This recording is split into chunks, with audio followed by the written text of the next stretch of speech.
Ethereum Wars just released at the beginning of this patch, and after completing it, I can honestly say it's probably one of the best events, if not the best, that we've ever had in this game. I'm going to be running through and showing you my personal experience of the event. When you first see March in Belobog, she'll tell you about Ethereum Wars, a game held by IPC using their monster or creature recording technology. Following the quest, you'll run into a man named Wilder who will convince you to join the game. After this, Wilder will take you to the Ethereum Wars Stadium, and after talking to him for a bit, he'll introduce you to somebody named Giorgio Giovanni. A super sus man that I'm surprised doesn't make flamboyant poses on the regular. After this, you'll find a couple of IPC officers harassing a child for a coin. So, that's cool. Giorno Giovanni then gives you a starting Aether creature to then beat up the EDP wannabes. And if you're wondering if I'm going to do the Giorno thing every time he comes up, yeah, probably. Following this, the little boy gives you the coin because he didn't need it anyways, apparently. But that's okay, because I was going to take it from him anyways if I had known it was a Trotter. Trotter seems to be a little different. It seems to have a personality, unlike the other Ethereum creatures. First off, you seem to go into the first of 4 areas, which start off in Belobog. You then run around the designated area in Belobog and hit creatures, Aether creatures, with your giant laser beam, and that initiates battle with them. After battling said creatures, you get to recruit them onto your team if you'd like. You have to catch every new creature in every area to quote-unquote 3-star an area. So, essentially, what it's saying is, gotta catch them all. Giorno, Serval, and Pela will then tell you the secret to this area, and it is lighting up these lamps, and it's essentially a puzzle that you go around and do to open different doors and such.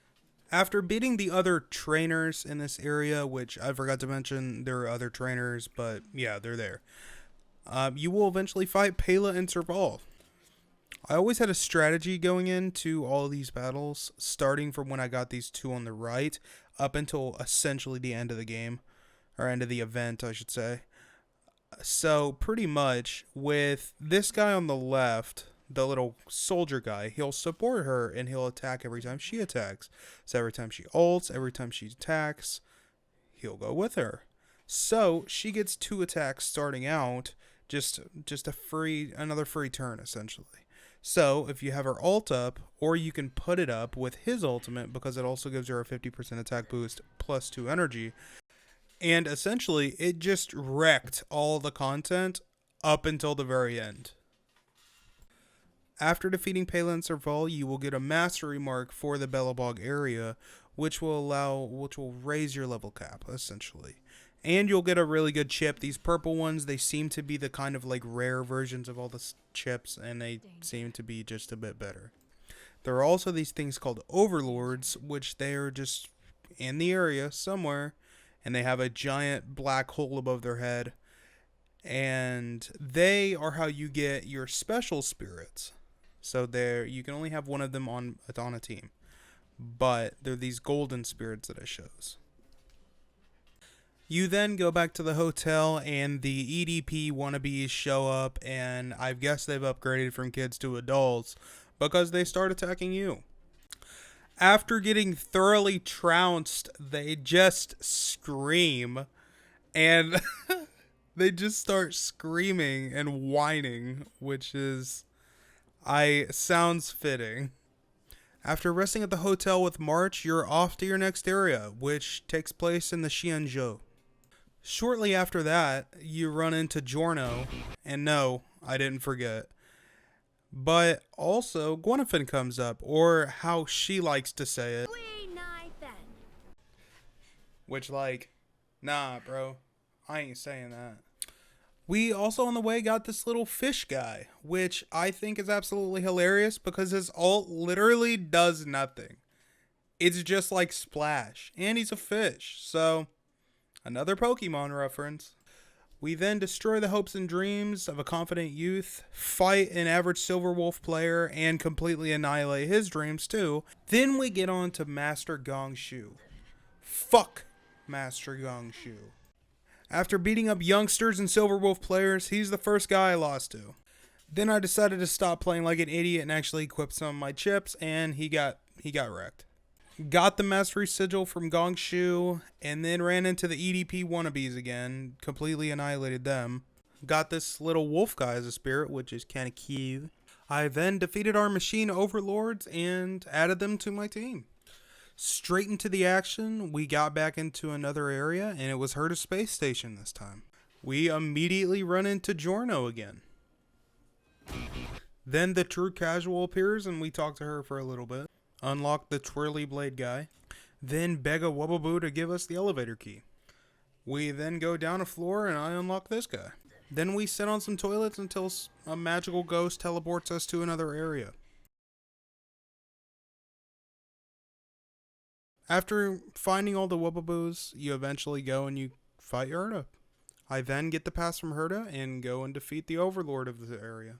Following that, we return to the hotel, where Wilder says that he wants to return our trotter to its original owner, which seems to be Asta.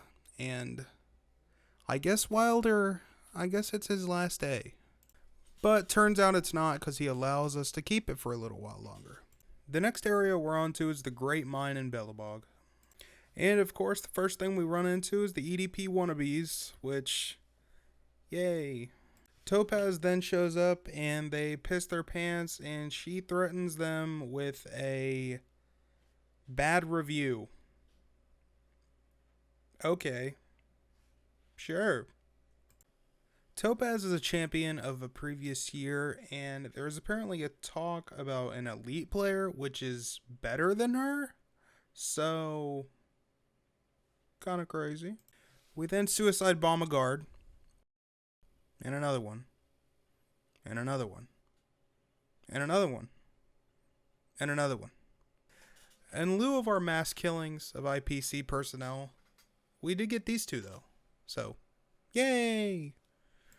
When we finally reach the end of the level, who's waiting for us but Giorno as the final challenger of this? If I'm being completely honest, in my opinion, he was by far the easiest, which is kind of saddening. We gather up the final spirit we need and we head off to the championship now. First up in the championship is Luca, which does an amazing intro and then immediately gets beat down.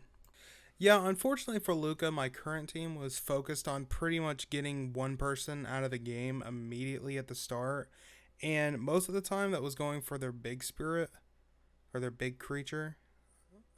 And yeah, Luca's team just kind of didn't work without him, unfortunately. After Luca went, now it was Gwent. Her. Words and whispers hold no sway. Better get ready for the grand display. Bars.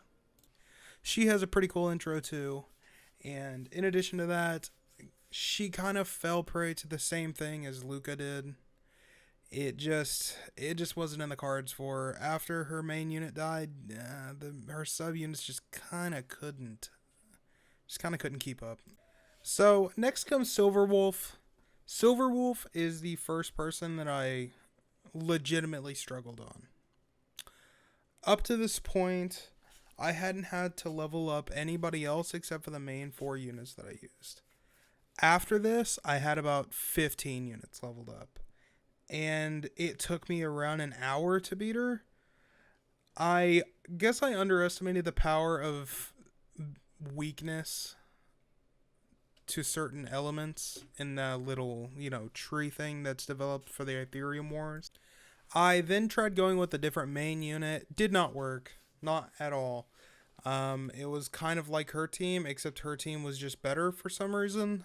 I'm not sure why, but she just kind of was better. I then went with this team, with the main unit being that big blue guy. The, big ice, machine guy. And, yeah, it worked like a charm. He's absolutely busted for no reason. Kind of crazy. But, Yeah, he's crazy. And I just kept regenerating his energy with the little military guy, and he just kind of stomped all over everybody. So, that's cool. I'm pretty sure I beat it in one try with this team.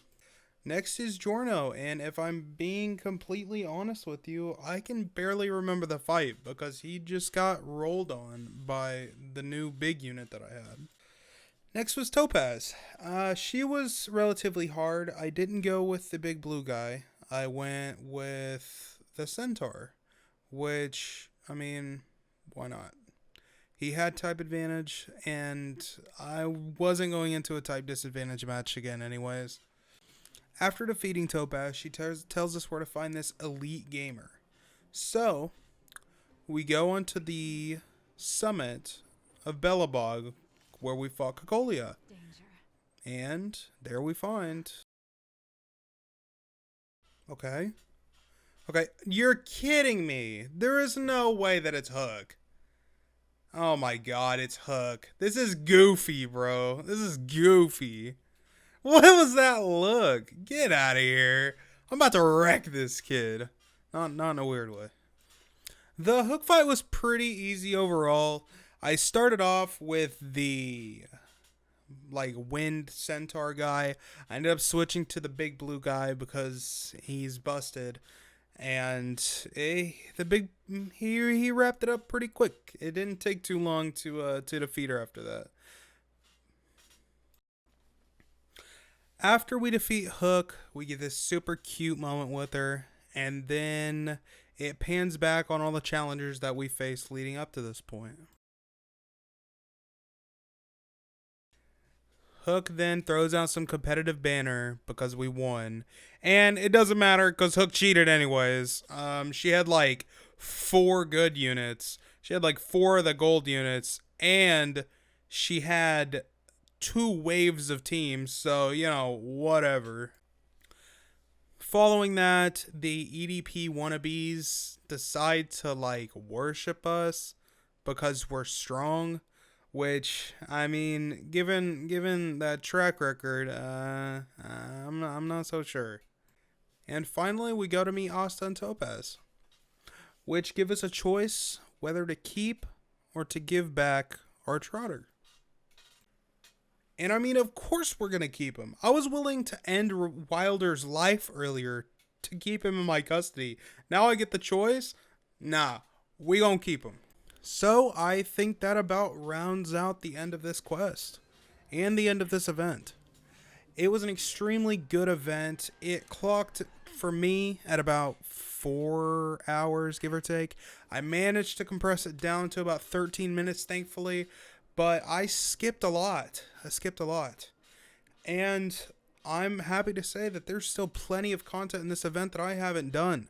The red light and blue light fights, I haven't even touched them. But Honkai Star Rail has yet to disappoint me since its release.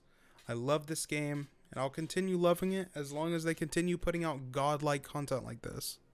I mean, who am I to complain? But I appreciate you watching. Hope you have a great day.